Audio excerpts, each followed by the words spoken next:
I'm Trek with two Ks.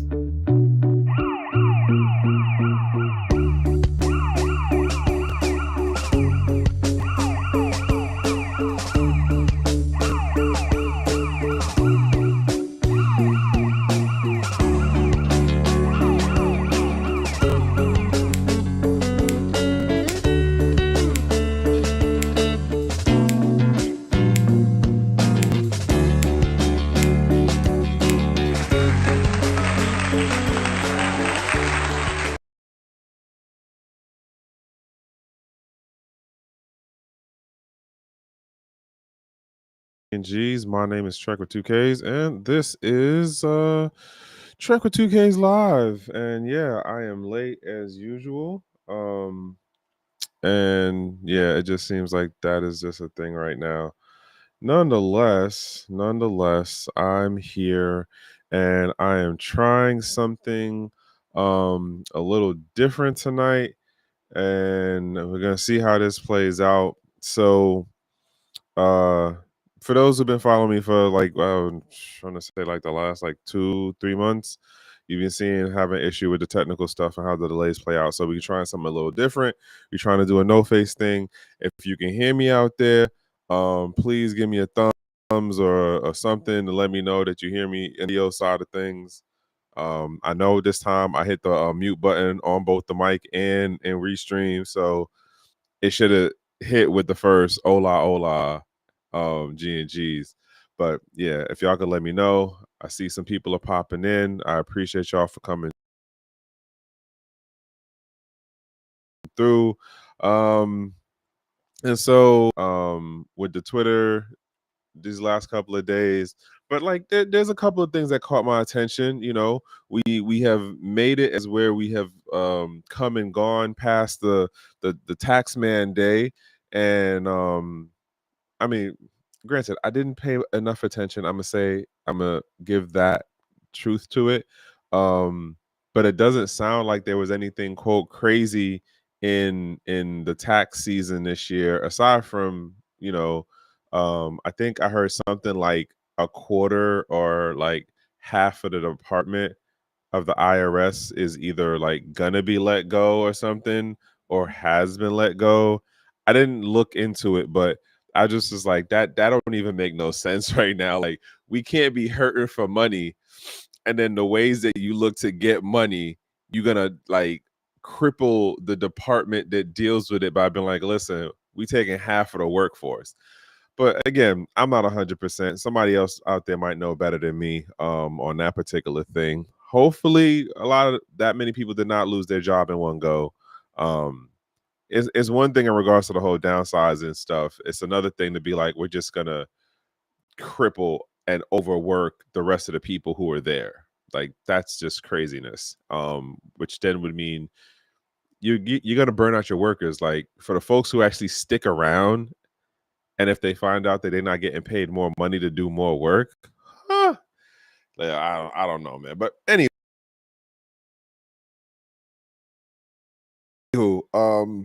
couple of things that, and usually it's based on like, I don't know what the like how the timing of stuff works out. I swear to goodness, I'll see some article thing or I'll hear something or be listening to an interview, and then when I look up on Twitter, it's just like, oh, so that happened. Oh, okay, maybe there's a connection, maybe there's not a connection. I don't know. But hey, side note, shout outs to the Jump Out Girls. I see y'all had a Twitter space going on earlier. Sorry I didn't get to jump in. I was over here trying to figure out what to do with this stuff right now. But I'm gonna add in of course the Twitter profile. Give me jumping into these posts and the things that, scratch my brain, and go from there. Where are you? Where are you? As the fella gonna see this one regardless, so it's like whatever. Um, so let me add you in.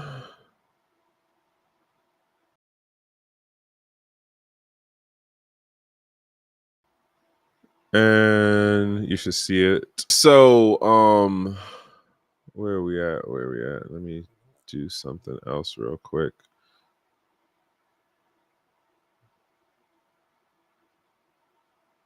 So that should do that. All right. So,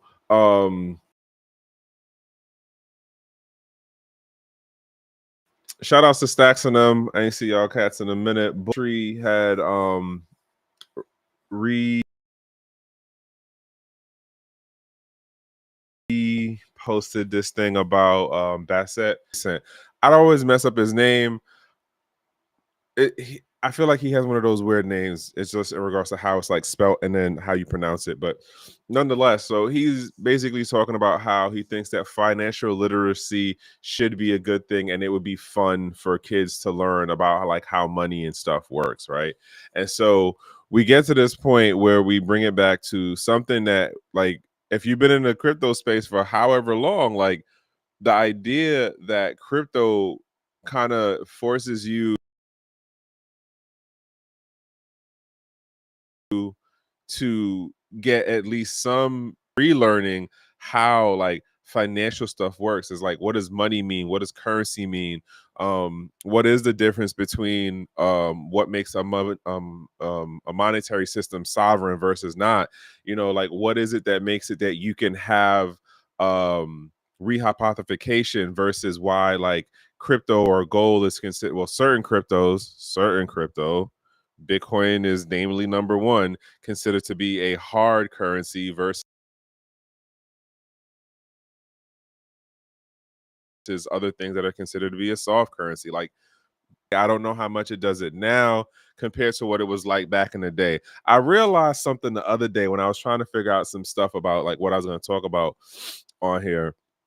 I was thinking about it and I was like, yo, I feel like I'm really turning into the old head when I thought about like how much I be making references to like things that are, you know, 2014 2015 period. And so if you were like just coming in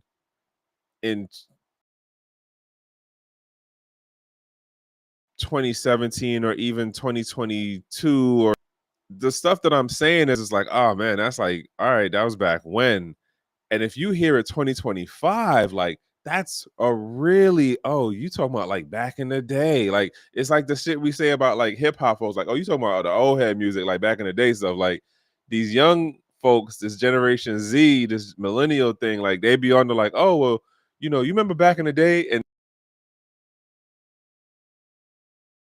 but they use back in the day like 5 years ago as counts as back. And most people in my age range would use back in the day as in a, we're talking more about that the other day, and it's like, wow, I am really being an old head in some of this stuff. And I was definitely, I don't know to say disappointed isn't the word, but it just the realization of it set in, I should say it that way. Give me 1 second, y'all.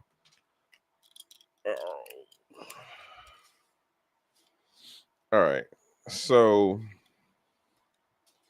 yeah,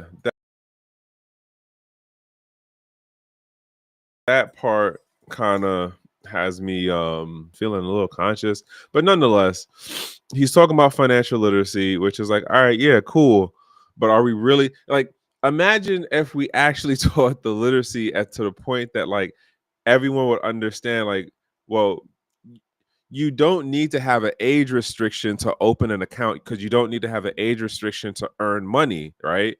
Like, or to earn something that is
That was a rough sneeze just now.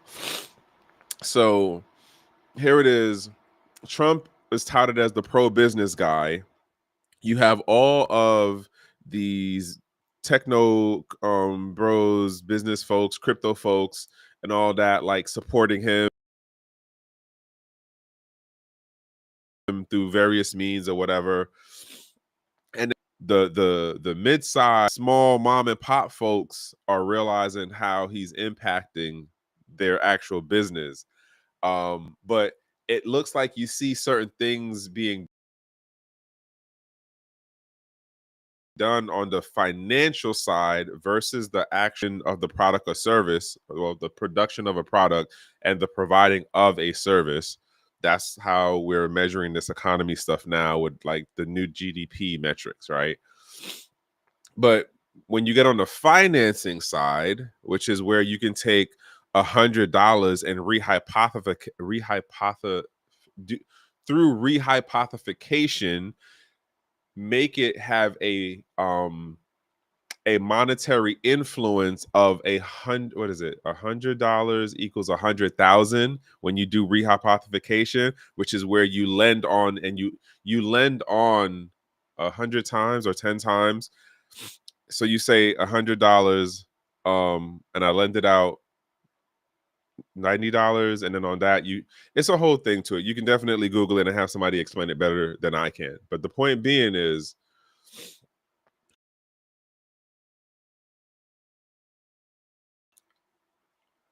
I coworker, me and him be going through it all the time, just in like the perspectives of, he's like, nah, the Republicans are trying to do this, and I'm just like, no, I'm not saying that the Republicans aren't doing stuff.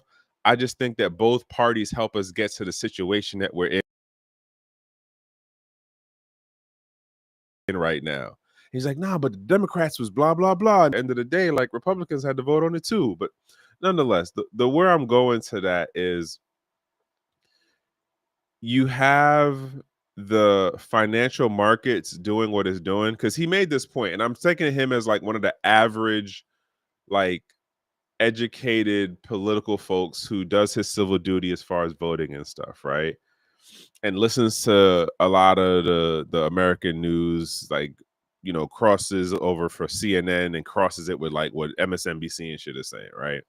And like, the takeaway is that with the stock market doing what it's doing right now, it makes it more opportunistic for the everyday average person who would like stocks going lower. They have the ability to now get into the stock market. And my thing is just like, but how many folks are actually doing that? I don't know. But nonetheless, of products, these derivatives, these financial instruments that are based on cryptocurrencies are going to be introduced to. And they're going to be introduced to people who already don't understand traditional stock market stuff, right? Pardon. And then we're going to say, not only do you not understand traditional like stock market stuff, you don't understand money, you don't understand currency, you don't understand how the financing stuff works, you don't understand like actual stocks and how that part works, you don't get how precious metals works and how like the paper market messes with the price of the physical market.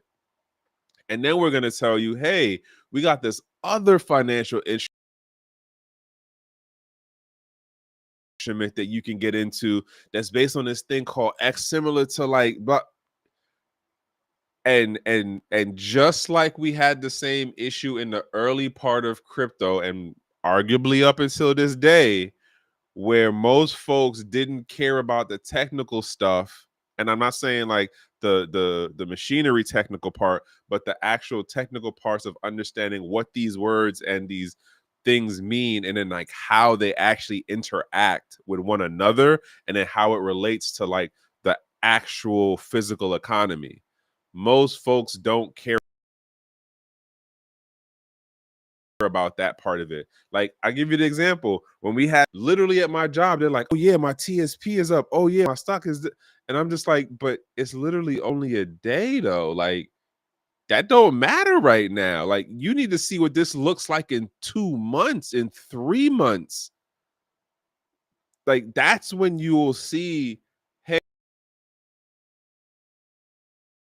hey, like, this is what the actual data after, like, when we had enough of the data for what the stock market numbers looked like, and then we can correlate like what we saw here in the US market, what we saw in the overseas market, what we saw in the overnight market, what, like, and then we can go, okay, like, here's what it looks like, and here's what we noticed with the big accounts, here's what we noticed with like the family trust, here's what we noticed with the S&P. But they was over here getting excited about one day. I said, all right, I'm not saying I'm the sharpest tool in the shed, but like, even I can get the, I shouldn't be excited if a stock took a crazy dump on one day and then shot up like a hockey stick the next day, and think that that means everything is going to be honky dory for the rest of existence after that, after those 2 days, like that point. But nonetheless, I think that a lot of folks are who are like actually moving into, they are taking those like highs as a, like, oh, this is great, and and I don't know, I guess to say not understanding it in full, right? That's just me. This other story here, Wu Blockchain, I told y'all I've been following them for a bit, and what gets me with this story in particular, so it says Russia market insight. Russia's crypto market insight. The article explores Russia's cryptocurrency market under sanctions, highlighting Moscow's crypto summit focus on leveling stablecoins and blockchain for financial embargo breakthroughs in the CIS region, where Chinese mining machines dominate the market. Ruble-backed stablecoin. I didn't even know that was a stablecoin. I don't even know how to say that. So A7, A5, and Kyrgyzstan gold-backed USG key tools, and policy shift towards regulating crypto in special zones while pursuing BRICS corporations for a decentralized, what does that say? Decentralized digital finance network. All right, and this was somebody who wrote this on Substack. Don't know exactly who wrote this on Substack, but remember, I've been talking, like, if you've been following me on this before 20, well, before 25, but like 22, 23, I was talking about this stuff. I was saying Russia's pro crypto, they're 100% KYC. Hey, sorry, I'm over here like distractions and double.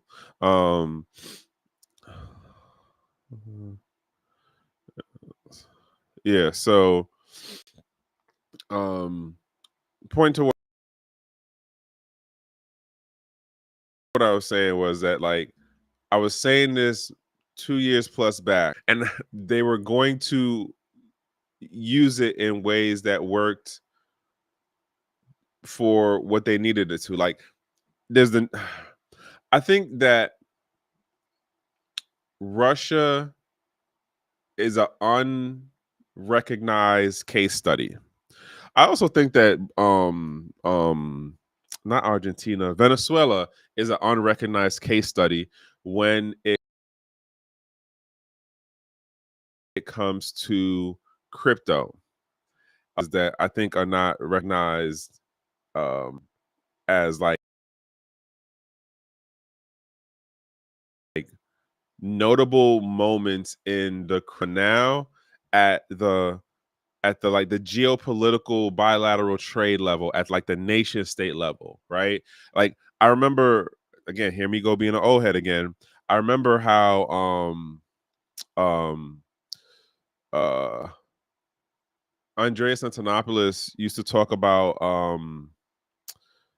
the development of Bitcoin, like specifically focused on Bitcoin. He was talking about how like you'll see that development, that progression, that innovation happen in like second and third tier countries, because first tier countries don't need it, because arguably we were the more established markets and economies and societies. So we're talking about a Russia, we're talking about a Japan, a Korea, we're talking about Europe as far as England, France. We're talking about America, North America, uh, Latin America, not necessarily in the same category of quote first tier country, right? As far as like stable things hand in hand. And so here we are, more than 8 years later, more than 10 years later. And what we see is that the development and X amount of the innovation that we see, that we thought would have happened as on the like the individual, yes, definitely with their money situation, but like what we thought we would have saw with the development of the Bitcoin technology being so open source and the network being available to anybody, here we are now, where like for what's going on with Hong Kong, what's going on with Kyrgyzstan, what's going on with how Tether is used in Singapore and UAE, like where's the Bitcoin mention? The only thing we got like nation state level right now that's like, oh yeah, like this is gonna play out well, is what Bukele's doing. But even in the Bukele situation, like you got to look at it and be like, all right, so we cool with what you're doing on the Bitcoin side, but do we also like keep that separated for what you're doing on this other side of how you running your presidency? That's a whole nother side conversation, but it's a part of it to a degree, right? Um, outside of that, like, what do we really say we got right now on the Bitcoin side at the nation state level? And I'm still not even 100% sold on what level. Like, give me a region where I was like, oh yeah, this is what's going on there. Like, it's how do I say this? Because here's the thought process that I just had in my head, right? To say it's doing more good than quote harm. And I'll give you an example of this with Bitcoin, right? If you talk to the people who are in the Bitcoin, making it to the places of Puerto Rico, the places of or, what I'm saying, those Bitcoin haven places, right? The outside folks are like, oh, this is the greatest thing. I'm out here living life, I'm over here doing what I'm doing. The government's okay with how. But then when you talk to the local folks who, hold on one second.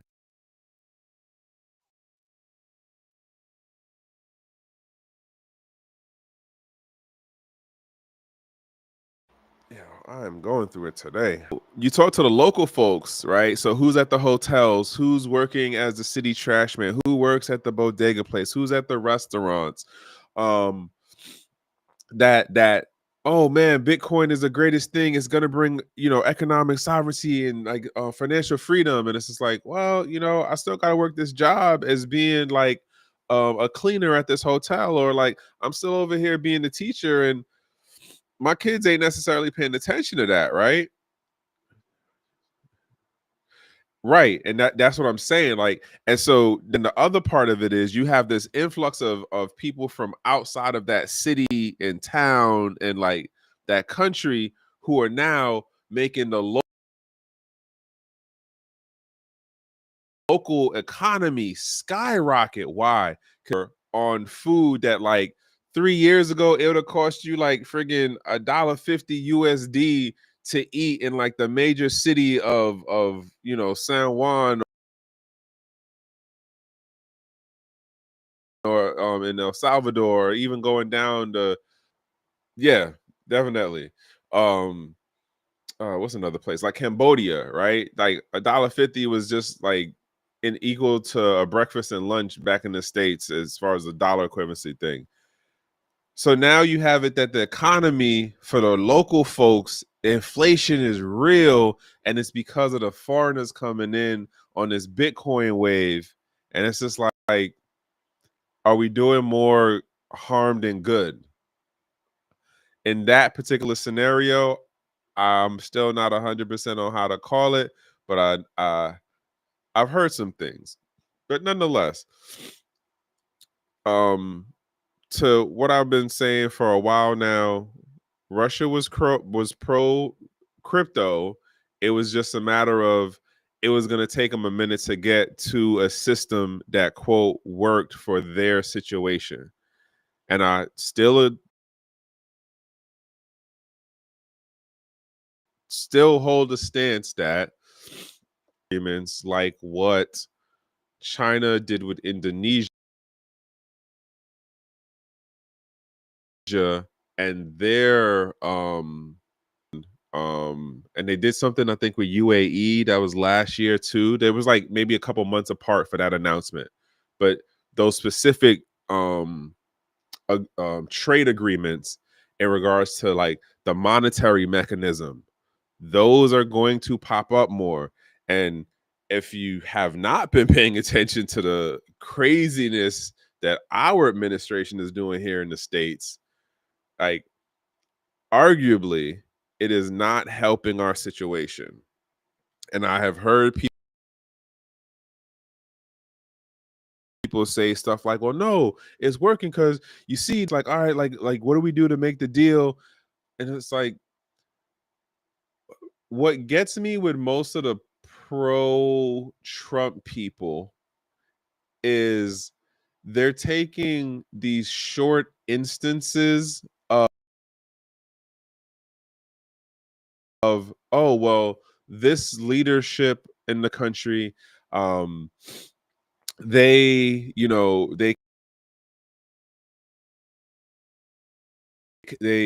made concession to not having to do, but it's like, yeah, but we still don't have the jobs. Like the jobs aren't going to be here in 3 months. Like we're going into summer. And I was listening to something else and they were talking about how what is it? Florida has seen a dip population movement. And it's a couple other cities too in the US overall that's seeing a dip in us going, what is this, spring into summer? Like the numbers are gonna look crazy, which means what? When we get into those touristy towns, whether you out in Chicago, whether you down in Florida, whether you over in Cali, whether you up in like Boston, if you don't have the tourist like influx, that means that your local people ain't gonna be working like that. And apparently like our retail market, as far as like dealing with food and hospitality, our market in the different states and cities is like ridiculous. Like a sizable part of the state income, the city income comes off of that. So what happens when they not hitting those numbers like they was hitting them after COVID, when everybody was flying and showboating everywhere they was on IG? It's gonna be a crazy summer, honestly. Because I feel like on one side you're gonna get the administration and like government officials trying to tell you like, oh no, this is going on, and the economy is doing this, and but all like these positive spin things, right? Or like these numbers that like aren't relevant down. Like we don't have as many people working because we don't have the influx of touristy people. And so that effect knocks on, because think about this, right? you work in a touristy industry where you're expecting this influx to happen like in the travel time of the summer stuff, you don't hit those numbers, you don't walk away as the worker, as the office manager, or office manager, the shift manager, the hotel person, whatever. Now we get out of the summer, we're going into fall, and now you're talking about um yeah, they were. But so now you're talking about like the money from what you thought you would have been getting in the summertime into the fall would have been going to your kids for going back to school, and then you'd have been like doing some stuff to get down on your Christmas spending. So now we're through the debt instruments of credit cards, right? And then the other side, yo, I just thought about this too. So buy now, what is it? Buy now, pay here, or buy here, whatever the new buy now, pay later thing is called.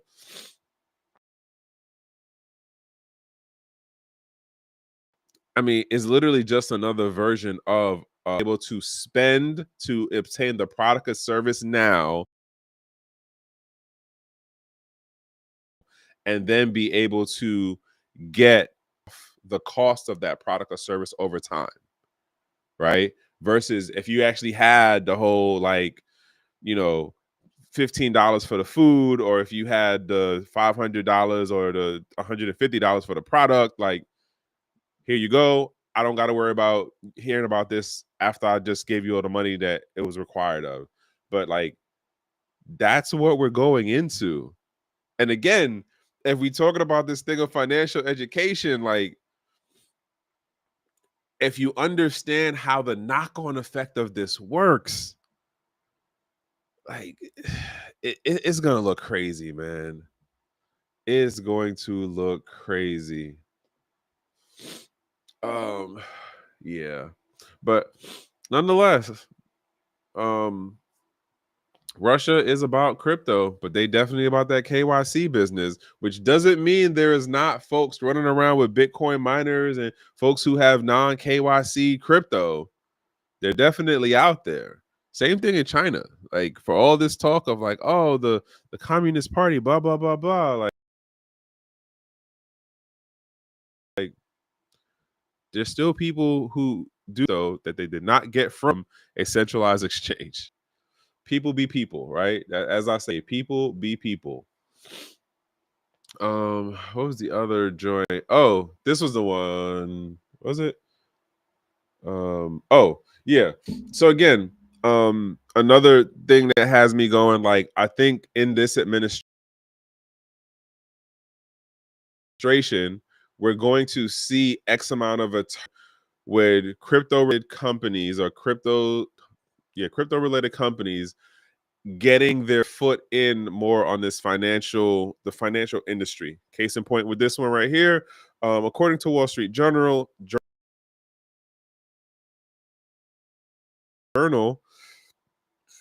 several crypto companies banking licenses or other types of financial licenses to strengthen their connection in the US banking system. Since the collapse of FTX and the closure of two crypto-friendly banks in 2022, the industry has been disconnected from traditional finance due to regulatory pressure. So here's the funny part. This is the 180 part of it, that kind of wondering, right?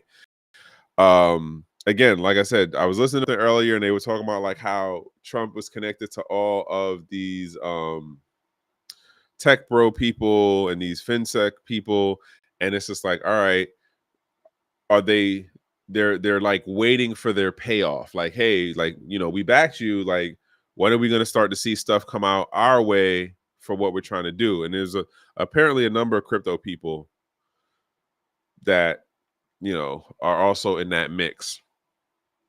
With this thing in particular about applying for the banking license stuff, like I said, we're going to see administration, but the other part to get it is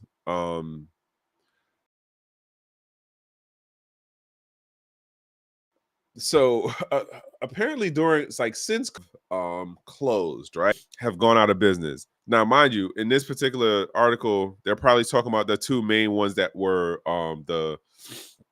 the payment rail mechanisms behind majority of these crypto companies, as far as them being able to move their revenue and stuff around as they were collecting it, right?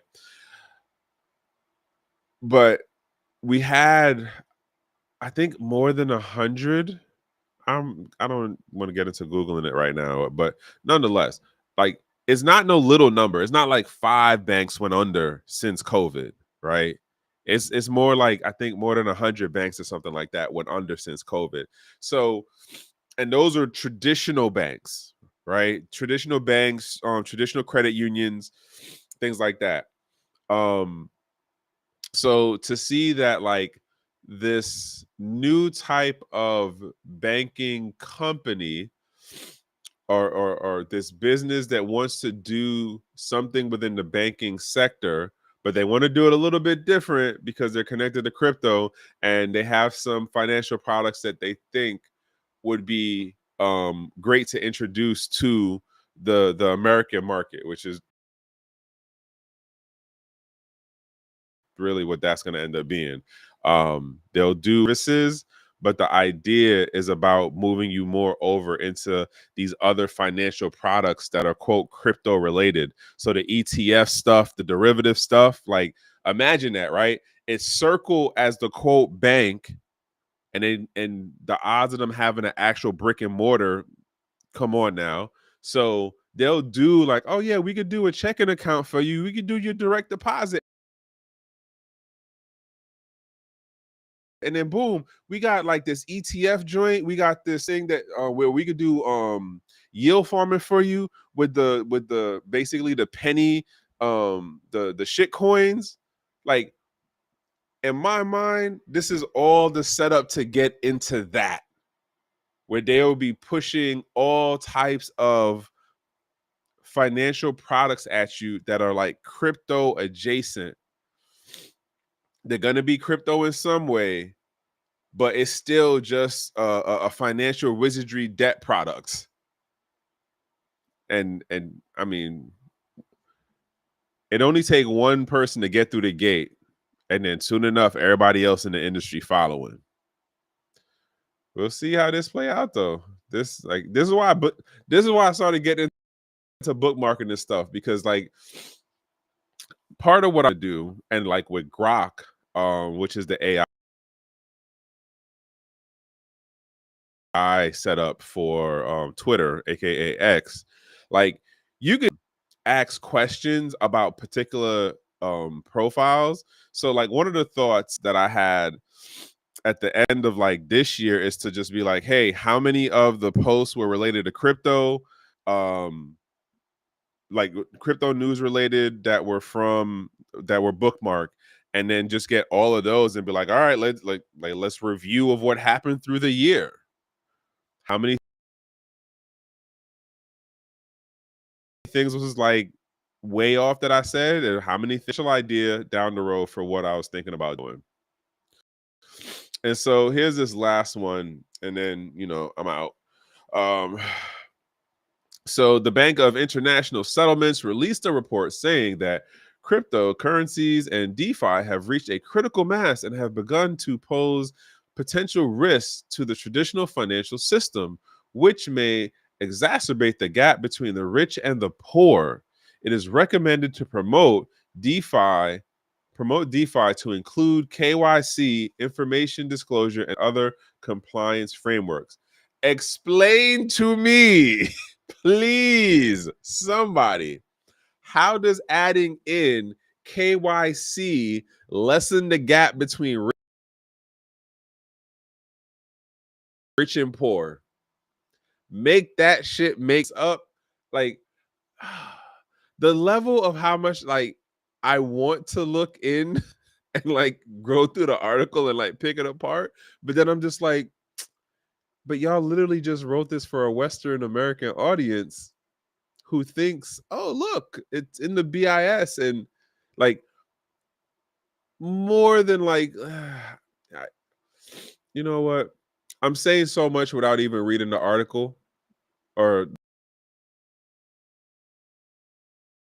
the report, which I don't even know how many pages. It's literally over here just digging myself in, wanting to know. Um,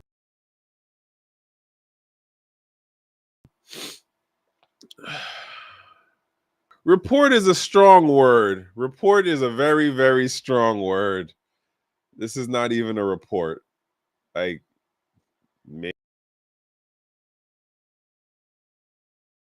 maybe 2,000 words. Crypto link product that's these confidence. I heard. Yeah. So, yeah. Yeah, this is definitely written for a Western audience, and yeah. I would not. I think it would be more interesting to go to the BIS report that they wrote out. But nonetheless, this was put out, and again, I didn't read through. Like, I saw words and certain things like clicked to me to be like, okay, this was written for an American audience. But even in the takeaway of what Wu Blockchain has, it's just like, y'all really actually carried the line of DeFi and cryptocurrencies are going to be a problem to trade fi, which would increase the gap between rich and was like, yeah, like that's a fact, or like this is real.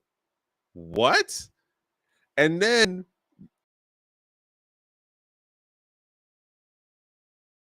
you just saw what I did. I went to the I used the might be 2,000 words. F even. That yeah. This is the where we're at. We're like we're being told things that contradict.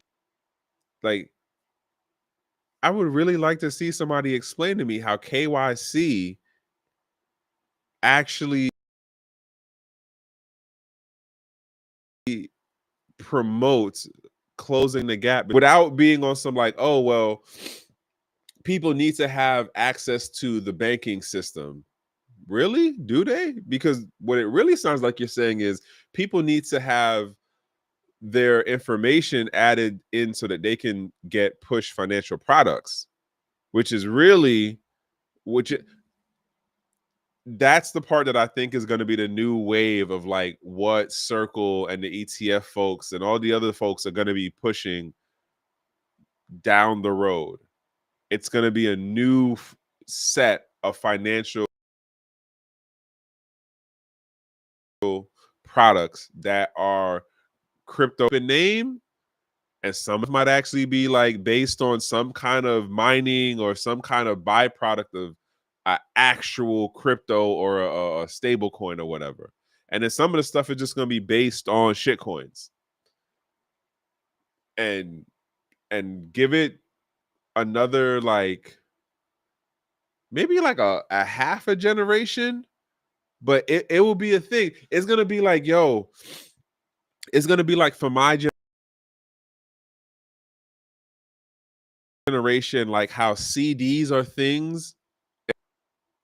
The ETFs, the crypto ETFs, the shitcoin ETFs and derivatives, like those paper IOUs, those rehypothecated paper IOUs are going to be a thing for folks who are like, let's say another 10 or 15 years down the road. They're gonna be a minute. We're gonna look at it and be like, oh wow, like yeah, but like case in point, again, I be paying attention to stuff, and it's just like it all cross references to me. So there's what's her name? Sabby is somebody that I pay attention. One of the YouTube other people that I pay attention to. She's not crypto, but the other day she was talking about like how this Z generation and millennial folks complain about burnout and da da da da. And it's just like, yeah, I get it. Like they're not built the same way as the older folks who like you didn't get that option to complain about stuff. But that's not the point. The point is she showed this clip of this like I think millennial dude on TikTok who was talking about like, hey, like you know, we talk about this financial education stuff and like we need to start to like put money aside and stuff, but it's just like, well, you know, today they had these things called saving accounts. This is not a dude trolling and capping, or at least the presentation doesn't look like he's trolling and capping. Like he's actually talking about a bank saving account like it's a new concept to him. Like he never knew this thing existed until like maybe a day or two before. And in my mind, I'm just like, that's wild to me. Like, and granted, I haven't opened up a bank account in a good while, but I was just like, what you mean? Like the banks don't do the checking and the saving account together? And I forgot who I was talking to about it. It was like, nah, you got to ask for the saving account now. I said, what?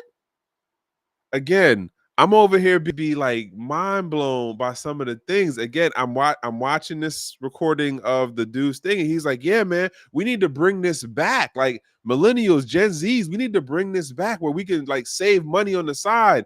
And I said, "So what were you doing prior to knowing that saving accounts existed? Like what?" Again, I'm over here being an old head. I'm gonna leave it on that one. This is Trek with 2K's live. I covered a couple of things that just scratch my brain when I see him on Twitter. And as you have listened, I just be, you know, over here being an old head about this crypto stuff. Like dead ass. I really feel like I just be the old head with just some of the things that I've seen and then how it connects to now, as well as just like the other things that I pay attention to. And the stories just be popping in my head like, oh yeah, I remember when blah blah blah. Sounded like a damn old head, right? But nonetheless, shout outs to the crypto Black Rue and Simonson, Erica. I definitely gotta reach out and say what's up, see how you doing. If anybody else catches them before me, definitely say what's up. Tell her Trek said, hey, hit me up if I don't get to her first. Oh yeah, definitely shout outs to King and stuff. And you know, I caught myself the other day. I'm telling you, I was watching one of the things because I was reading through the comments, and I was like, yo, I really be making these references that's like more than 10 years ago. And you know, for this generation, if it happened a year ago, it's a back in the day. Like, so I'm yo, if you know who Star is, on the Star Report, it's not the Star Report, it's the Objective Perspective. But he be saying stuff that I swear nowadays be like clicking to me, where I'm just like, I get him. I yeah, like you've been around the thing for so long, you just look at certain stuff and be like, like that's not really new. That's just a renamed blah blah blah thing. Like, yeah. So I listen, y'all, it's a Monday. Hopefully, y'all had a non-stressful day. If the day was stressful, hopefully tomorrow is a better day for you. Hopefully you had a good weekend too. Like for those of you who do the Easter thing, I heard the Pope person, he passed, and I honestly didn't realize that happened until I was looking at something and realized, oh, the Pope actually passed. Yo, honestly, well, one, Star doesn't do financial stuff. And two, you, going on there, you got to be ready for the smoke because his audience is ruthless. His audience is ruthless. And I've been following that man for like a minute, like back in the New York days when it was the cable channel when it was starting Buck Wild. But nonetheless, yeah, like the weather was good this weekend. Hopefully you got out there, you had some good family time, or you at least got to recharge your batteries, because it's what it is out here, man. And hey, like the best thing that I could wish for you is to be in a safe place, in a safe space, and in good company. Um, and yeah, man, have a productive of a busy day tomorrow. And yeah, catch me, yeah, tag me in something over on Discord so I can actually find it, because I forgot what I was trying to do the other day, and I think I messed up something in my day. Please, or tag me on the Twitter side, because I have thought about I'm gonna talk to you offline about the star thing. I'm gonna talk to you offline about that. But nonetheless, everybody else who tapped in, appreciate, and do remember, folks who listen to this after the fact, all the comments you see talking about the crypto over here on the Gentleman of Crypto endorsed that. So please don't get got. Do realize those are scammers. As you know, if you've been following me for a minute, if you don't know, I don't do price talk, and I'm not telling you where to put your money, because I'm not a CPA, I'm not a lawyer, and I'm not a financial advisor. I'm just some guy on the internet. And right now, you're only even hearing my voice. But if you go to the older videos, as you see, I'm just some guy on the internet who wears shades. Other than that, y'all, I'm hoping everybody has a good evening, and I will catch y'all on the next one.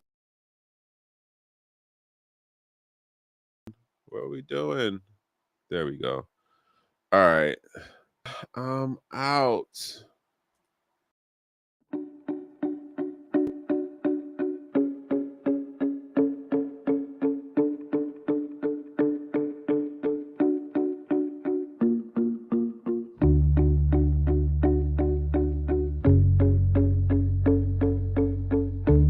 I'm Trek with 2Ks.